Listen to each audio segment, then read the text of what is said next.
کی یہ بیماری ہوتی ہے،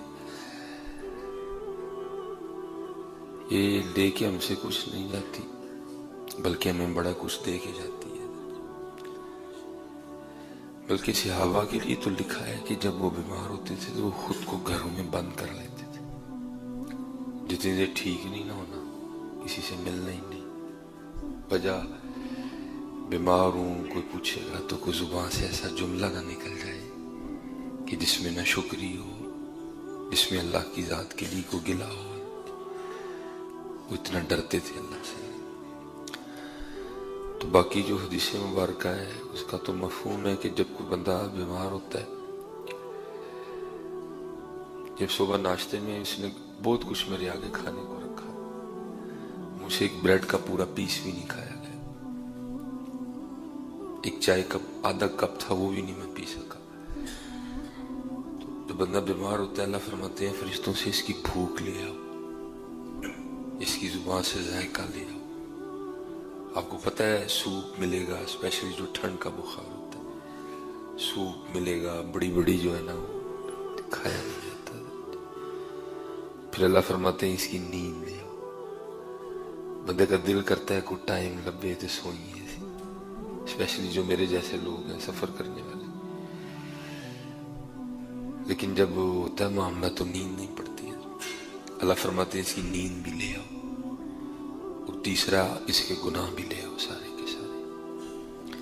پھر جب تک اللہ کی مرضی ہوتی ہے بندہ بیمار رہتا ہے، پھر جب اللہ اس کو شفا عطا کرنے کا ارادہ فرماتے ہیں نا، تو اللہ پھر فرشتوں سے کہتے ہیں اب میں نے اپنے بندے کو صحت دینی ہے، تو اس طرح کرو، دو چیزیں دے آؤ ایک رہنے دو۔ فرشتے عرض کرتے ہیں رب کریم کیا دے آئیں کیا رہنے دیں؟ اے میرے بندے کو بھوک بھی دے آؤ، کتنے دنوں سے اس نے کچھ نہیں کھایا، اس کی زبان کا ذائقہ بھی واپس کرو، اور دوسرا اس کی نیند بھی دے آؤ، اس کو بڑے دنوں سے سویا بھی نہیں ہے، ہاں گناہ ادھر رہنے دو۔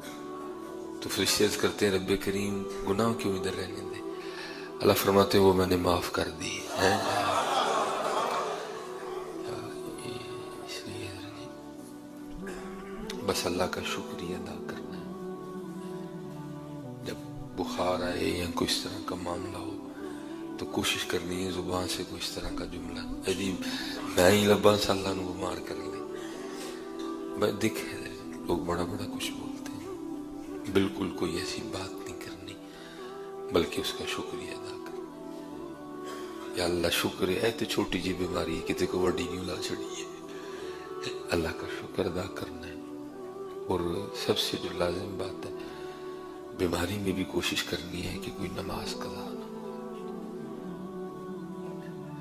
سردی کا بخار ہے، وضو نہیں کر سکتے، تیمم کر، مجھے کل بہت شدید بخار تھا، میں نے کل نہیں وضو کیا، کوئی تیمم کر کے نماز۔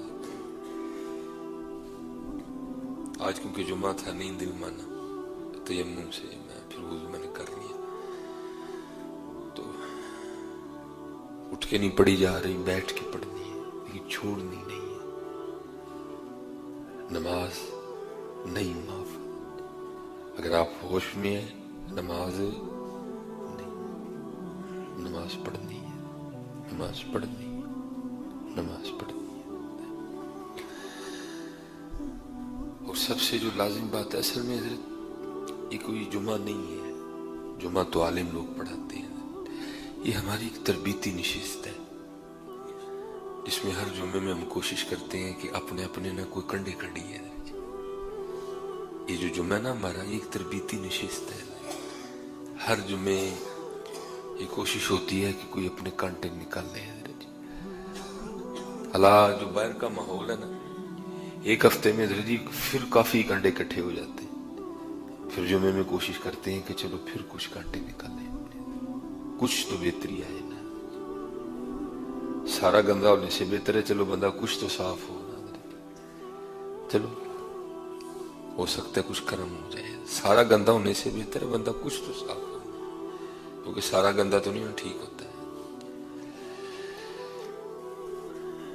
ام المومنین سیدہ عائشہ صدیقہ رضی اللہ تعالیٰ عنہ فرماتی ہے آج بھی ایک ایک نا اپنا کنڈا کڑنے ہیں، اور کوشش کرنی ہے کہ کڈی ہے۔ ام المومنین سیدہ عائشہ صدیقہ رضی اللہ تعالیٰ عنہ فرماتی ہیں کہ حضور نبی کریم علیہ السلام کا درہ رحمت جوش میں تھا، آپ نے فرمایا عائشہ مانگو، عائشہ مانگو، اور یہ کو قید نہیں لگائی کہ عائشہ کو دنیا کی نعمت مانگنا کو آخرت کی نہ مانگ لینا، یا کو آخرت کی مانگنا کو دنیا کی نہ مانگنا، نہیں، فرمایا مانگو، جو مانگنا ہے مانگو، دنیا مانگ لو، آخرت مانگ لو، جنت مانگ لو، اب محبوب ہے یہ اللہ کے، اب محبوب ہے اللہ کے، فرمایا عائشہ مانگ۔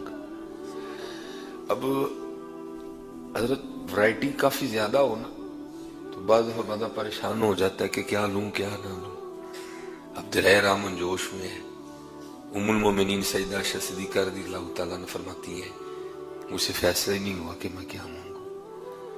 عرض کرتی ہیں اے اللہ کے محبوب علیہ السلام، اگر آپ اجازت دیں تو میں مشورہ نہ کروں اپنے والد جناب سیدنا ابو بکر صدیق رضی اللہ تعالیٰ عنہ سے۔ فرمایا عائشہ جاؤ۔ سیدہ جناب صدیق اکبر رضی اللہ تعالیٰ عنہ کی بارگاہ میں حاضر ہوئی، آگے عرض کرتی ہیں ابا جان آج نبی علیہ السلام کا درہ رحمت جوش میں ہے، آپ نے فرمایا عائشہ مانگو، تو مجھے سمجھ نہیں آئی میں کیا مانگوں، تو میں حضور نبی علیہ السلام سے نا اجازت لے کے آئی ہوں کہ میں آپ سے مشورہ کر کے نا پھر کچھ مانگتی ہوں، اب آپ ارشاد فرمائیں کیا مانگوں۔ قربان جاؤں گا جناب سیدنا صدیق اکبر رضی اللہ تعالیٰ نے فرمایا عائشہ یا کہ اللہ کے محبوب علیہ السلام کی بارگاہ میں عرض کرو کہ جب آپ معراج پہ گئے تھے نا تو آپ کی اور اللہ کی کچھ راز کی باتیں ہوئی تھی، اور راز کی باتوں میں سے کوئی ایک بات بتا دیں کتنے علم دوست لوگ تھے،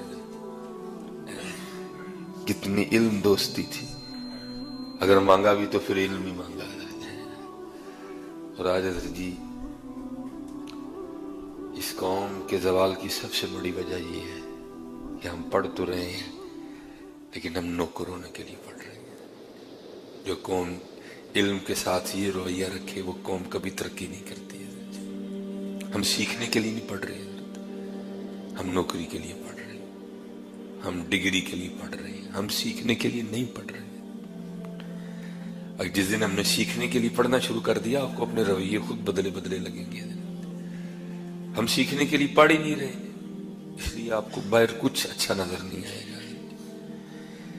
ہم نوکری کے لیے پڑھ رہے ہیں، ہمارا مقصد نوکری ہے، ہمارا مقصد ڈگری ہے، ہمارا مقصد بی اے ہے، ہمارا مقصد ایم اے ہے، ایم ایس سی ہے، بی اے ہے، بی ایس سی۔ علم تو ہمارا مقصد ہی نہیں، اس لیے اس وقت اس قوم کا حال بڑا خراب ہے۔ سیدہ عائشہ صدیقہ رضی اللہ تعالیٰ عنہ حضور نبی علیہ السلام کی بارگاہ میں حاضر ہوئی اور آ کے عرض کی اللہ کے محبوب علیہ السلام معراج کی رات اللہ اور آپ کے درمیان جو راز کی باتیں ہوئی تھی ان میں سے کوئی ایک بات بتا دیں۔ لکھا ہے حضرت جی نبی علیہ السلام مسکرائے، نبی علیہ السلام مسکرائے اپنے ابو بکر کے انتخاب پہ، دنیا مانگ سکتے تھے، جنت مانگ سکتے تھے، مسکرائے۔ تو آپ نے فرمایا عائشہ اس رات اللہ نے مجھ سے کہا تھا اے محبوب میں نے خود پہ لازم کر لیا ہے۔ اللہ یاد رکھیے گا اللہ پہ کچھ لازم نہیں ہے۔ فرمایا اے میرے محبوب علیہ السلام میں نے خود پہ لازم کر لیا ہے بروز قیامت اس شخص کو بغیر حساب و کتاب کے جنت میں بھیجوں گا جو کسی کا ٹوٹا ہوا دل جوڑ دے گا، جو کسی کا ٹوٹا ہوا دل۔ حضرت ایدہ بڑا دھیان کریے، ایدہ زخم ٹر جاندہ جی، ایدہ زخم نہیں جاندہ ہے، اس کا بڑا دھیان رکھنا، اس کا بڑا دھیان رکھنا۔